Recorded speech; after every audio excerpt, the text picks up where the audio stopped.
আজ 21শে জুন আন্তর্জাতিক যোগা দিবস। আজ থেকেই যোগাসন শুরু করুন আমার সাথে। এই যোগা দিবসে বাড়িতে বসে বা অফিসে কিভাবে যোগাসন শুরু করবেন তা আমি আপনাদের দেখাবো।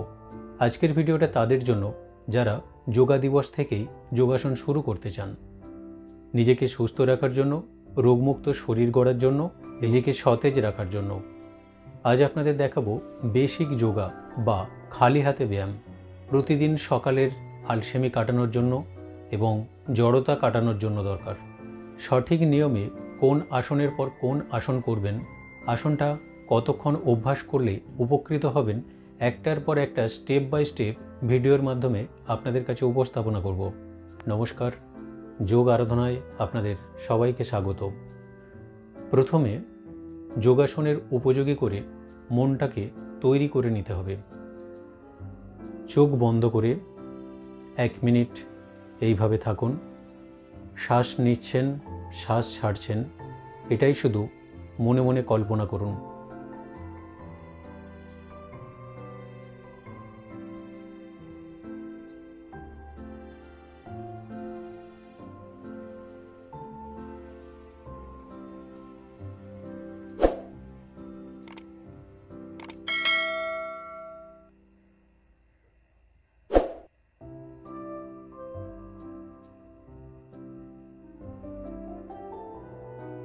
এরপর ধীরে ধীরে চোখ খুলুন এবং খালি হাতে ব্যায়াম শুরু করার জন্য নিজেকে তৈরি করুন। আমরা শুরু করব প্রথম দিন খালি হাতের ব্যায়াম দিয়ে। এইভাবে দাঁড়িয়ে থেকে একটা হাত উপরে তুলব, আবার নামিয়ে নেব। অপর হাত উপরে তুলব, আবার নামিয়ে নেব। এইভাবে 10 বার করে আমরা অভ্যাস করতে পারি।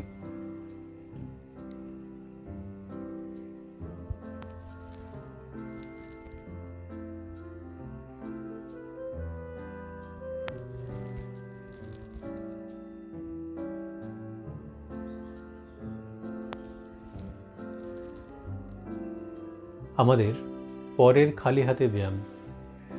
হাত দুটো এইভাবে সোজা উপরের দিকে তুলে দেব, আবার নামিয়ে নেব। এইভাবে আমরা 10 বার অভ্যাস করতে পারি।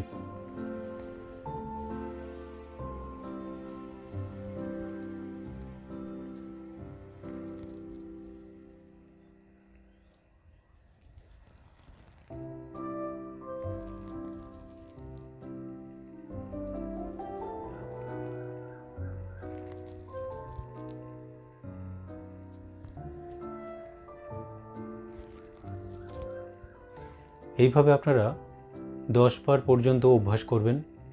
আমরা পরের খালি হাতে ব্যায়াম শুরু করব।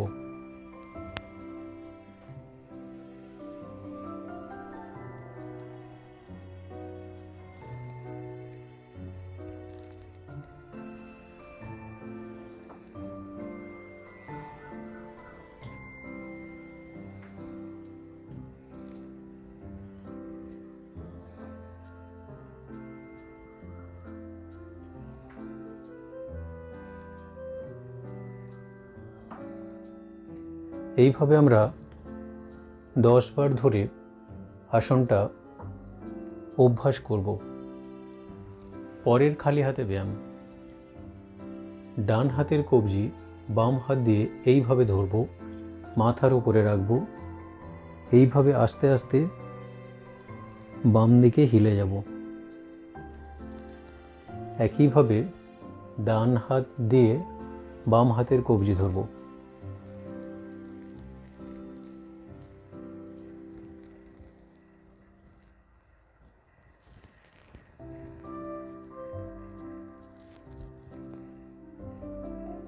এইভাবে সাইড বদল করে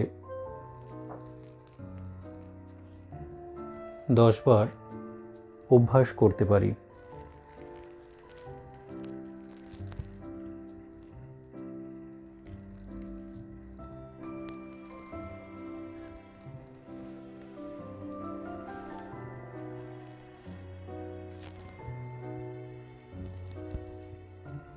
পরের খালি হাতে ব্যায়াম আমরা শুরু করব। এইভাবে হাতটাকে বাঁকিয়ে নেব, অপর হাত সোজা রাখবো, বডিটা এইভাবে ঘোরাবো। একইভাবে বাম হাতে এইভাবে ভাঁজ করে ডান হাতটা সোজা এইভাবে দিয়ে বডিটাকে ঘোরাবো।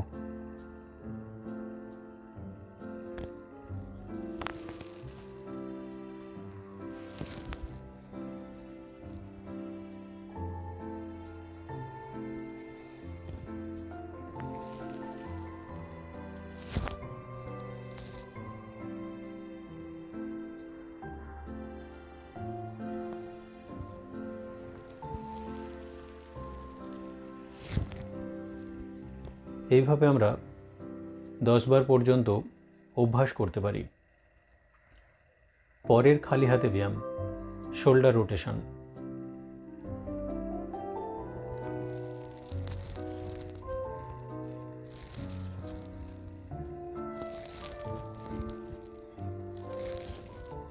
এই শোল্ডার রোটেশন আমরা যদি নিয়মিত অভ্যাস করি, আমাদের কাঁধের সংযোগস্থলের নমনীয়তা বৃদ্ধি পাবে, জড়তা দূর হবে, যদি কোনো ব্যথা যন্ত্রণা থেকে থাকে সেটা আস্তে আস্তে চলে যাবে।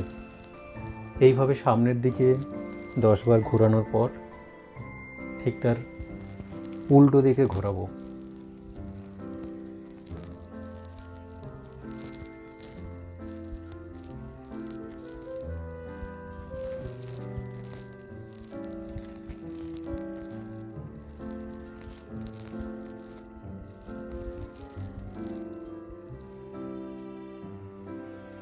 এতক্ষণ আমরা কাঁধের আসন করছিলাম, কাঁধের সংযোগস্থলের আসন করছিলাম, যাতে কাঁধ নমনীয় থাকে, হাতের এই সংযোগস্থল নমনীয় থাকে, হাতের শক্তি বৃদ্ধি পায়।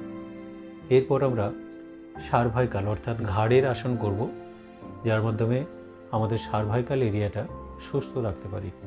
স্বাভাবিকভাবে শ্বাস নিতে নিতে আমরা এই দিকে ঘুরব, আবার শ্বাস ছাড়তে ছাড়তে আগের পজিশনে আসব। এইভাবে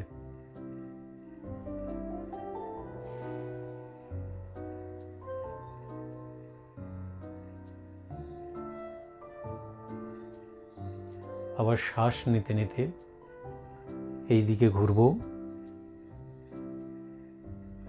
শ্বাস ছাড়তে ছাড়তে আগের পজিশনে আসব। এইভাবে আমরা 10 বার পর্যন্ত প্রথম অভ্যাস করতে পারি।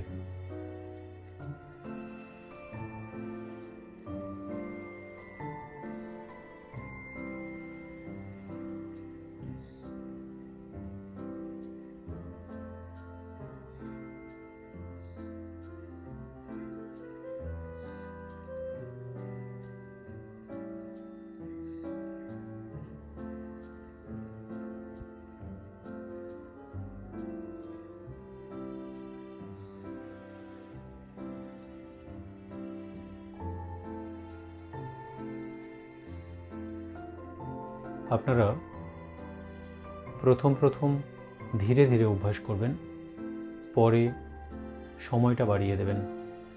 আমরা পরের ঘাড়ের ব্যায়াম করব।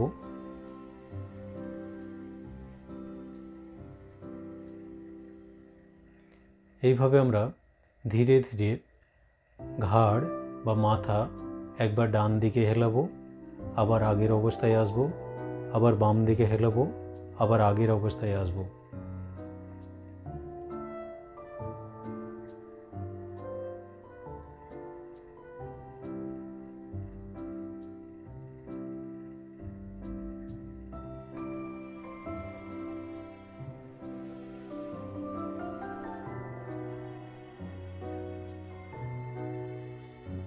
মনে রাখবেন, জোর করে অভ্যাস করবেন না।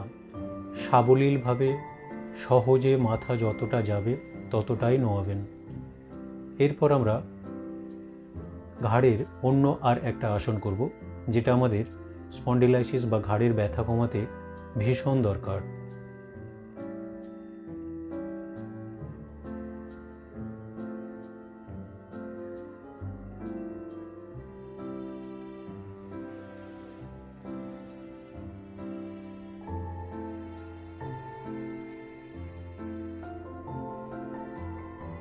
এইভাবে স্বাভাবিক নিয়মে আমরা মাথাটা সাইডে কাত করব। যতটা স্বাভাবিকভাবে যাবে ততটাই আমরা নিয়ে যাব, কোনো রকম প্রেশার ক্রিয়েট করব না।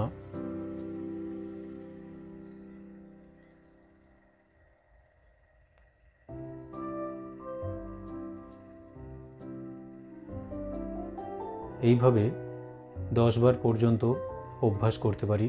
প্রথম আমরা দু সাইডে মাথা হেলালাম, এরপর পেছনের দিকে হেলাবো।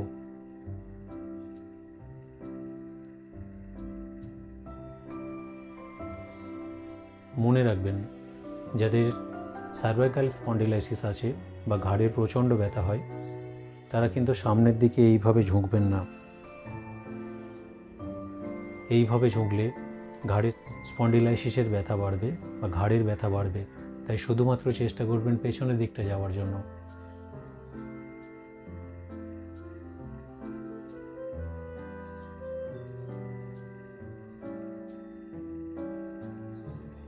এইভাবে 10 বার অভ্যাস করবেন। এইভাবে ঘাড় ঘোরানো আসনগুলো আপনারা বাড়িতে ধীরে ধীরে অভ্যাস করবেন। আসনগুলো নিয়মিত অভ্যাস করলে ঘাড়ের নমনীয়তা শক্তি বৃদ্ধি পাবে। ঘাড়ের যদি ব্যথা থেকে থাকে সেটা নিয়ন্ত্রণে আসবে। এই আসনগুলো অভ্যাসের পর অবশ্যই 1 মিনিট শবাসন করবেন। আজকে ছিল যোগাসনের প্রথম দিন, তাই সীমিত কয়েকটা আসন করলাম। যারা আমার সাথে অভ্যাস করলেন তাদের অসংখ্য ধন্যবাদ। মনে রাখবেন, সাঁতার দেখা আর সাঁতার কাটা আকাশ জমিন তফাৎ। যারা আমার সাথে অভ্যাস করলেন তারা সাঁতার কাটলেন, আর যারা ভিডিওটা দেখলেন তারা শুধু সাঁতার দেখলেন, যোগাসন অভ্যাসের অনুভূতিটা পেলেন না। ধন্যবাদ শেষ পর্যন্ত সঙ্গে থাকার জন্য। যোগাসন বিষয়ক তথ্য জানতে, যোগাসন বিষয়ক ভিডিও দেখতে যোগ আরাধনা চ্যানেলটিকে অবশ্যই সাবস্ক্রাইব করে দিন, যাতে প্রত্যেক ভিডিও আপনার কাছে সময়ে পৌঁছে দিতে পারি। সকলে সুস্থ থাকবেন, ভালো থাকবেন। নমস্কার।